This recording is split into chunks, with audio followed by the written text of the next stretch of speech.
Hello hello hello everyone. उम्मीद करता हूँ कि आप लोग चुस्त और तंदुरुस्त हो। दोस्तों, बहुत सारे बच्चे बेचैन होते हैं कि सर एक बार आप आंसर बता दीजिए ताकि हम शांति से अगले पेपर की तैयारी कर सके। हमारा मन नहीं मानता है। तो दोस्तों, ये आंसर आपके लिए। लेकिन अगर आप ये नहीं देखेंगे तो भी बहुत अच्छा है। मैं तो बोलूंगा पर्सनली कि ये सब कुछ बाद में देखना चाहिए, अभी नहीं देखना चाहिए।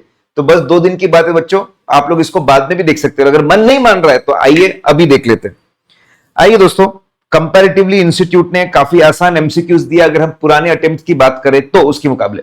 यहां पे बोला हुआ है पहला क्वेश्चन की सेकंड टीम मेंबर बोल रहा है कि इंटरनल कंट्रोल का डिटेल डिस्क्रिप्शन होना चाहिए। अब भाई डिटेल डिस्क्रिप्शन कौन से टूल में होता है? हम लोग पढ़ते हैं कि इंटरनल कंट्रोल को स्टडी करने के लिए अलग अलग टूल्स होते हैं। तो कौन से टूल में होता है? Narrative record. बेटा इसका सही आंसर है, narrative record is the correct answer. इसके अंदर ऐसा होता है। आइए, थर्ड टीम मेंबर बोलता है कि सीरीज ऑफ क्वेश्चंस होने चाहिए, सीरीज ऑफ क्वेश्चंस होने चाहिए और क्लाइंट को इशू करना चाहिए। बिल्कुल सही, क्लाइंट को इशू करना चाहिए। अगर क्लाइंट से सवाल हम लोग पूछेंगे, क्लाइंट से सवाल पूछेंगे बेटा, तो ये कौन सी चीज होती है? Internal control questionnaire. और अपने टीम मेंबर को पूछेंगे तो क्या होता है? चेकलिस्ट। तो बहुत सिंपल था ये भी।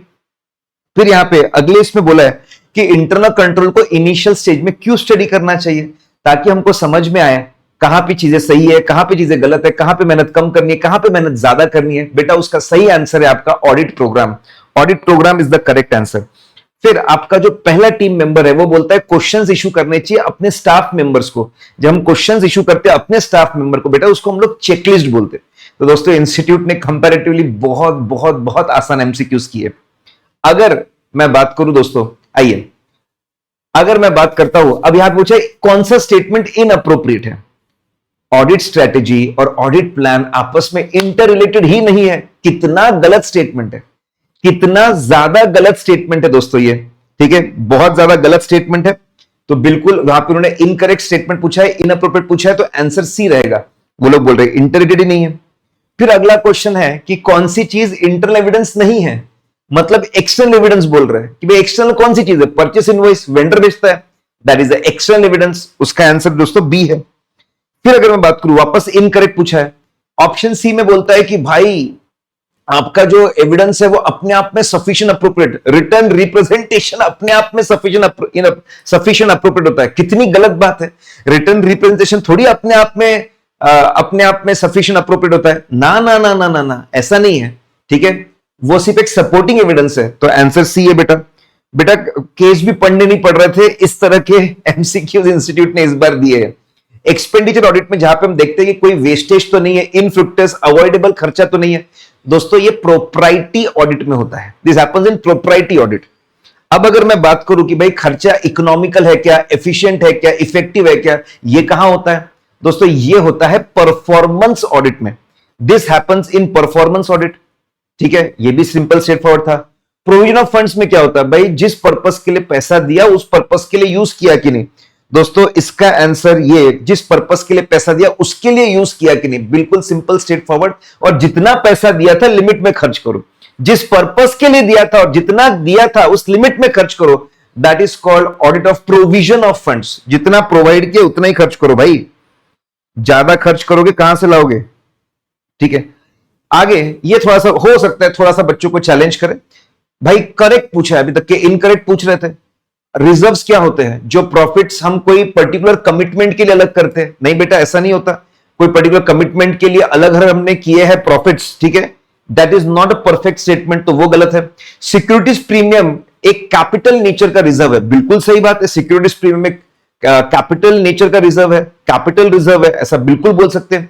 Debit balance of PNL reserves and surplus में माइनस में बताना चाहिए, बिल्कुल सही। उसको माइनस में बताना चाहिए, वहां पे माइनस करके बताते हैं हम लोग, बिल्कुल सही बात है। All reserves can be augmented, used to augment the working capital of the company.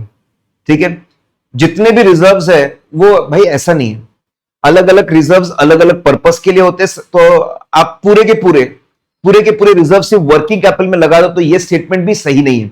तो दोस्तों इसमें ये थोड़ा सा कंफ्यूजिंग हो सकता है, कुछ वेग स्टेटमेंट्स है, लेकिन यहां पे मुझे लगता है बेस्ट यहां पे 2 और 3। ठीक है, पहला वाला तो आना ही नहीं चाहिए। 2 और 3 आर कंपैरेटिवली बेटर आंसर्स है। ठीक है, आइए अगर हम लोग बात करें कौन सी चीज इंटेंजिबल एसेट रिकॉग्नाइज नहीं होनी चाहिए। भाई अकाउंट्स आ गया बीच में ऑडिट में कभी अकाउंट्स डाल देते हैं, कभी अकाउंट है ना, कभी लॉ भी आ जाते हैं। अभी अगर हम बात करेंगे internally generated goodwill, internally generated goodwill, internally generated goodwill नहीं आना चाहिए बेटा, ठीक है, इसको हम रिकॉग्नाइज नहीं करेंगे। फिर अगर कोई कंप्यूटर सॉफ्टवेयर है, कोई मशीन है, सॉफ्टवेयर से चलती है, वो सॉफ्टवेयर इंटीग्रल पार्ट है उसका, तो भाई उसको मशीन में रिकॉर्ड करो ना, उसको अलग से थोड़ी रिकॉर्ड करने की जरूरत है। 1 and 4 ये तो पूरा अकाउंट्स का क्वेश्चन है बेटा, इट इज कंप्लीट अकाउंट्स का क्वेश्चन, ठीक है। नाउ आगे बोला हुआ है कि कौन सा स्टेटमेंट इनकरेक्ट है, depreciation should be charge on asset from the date of actual usage, गलत। वो इनकम टैक्स में होता है बेटा पुट टू यूज से, यहां पे तो रेडी टू यूज से होता है।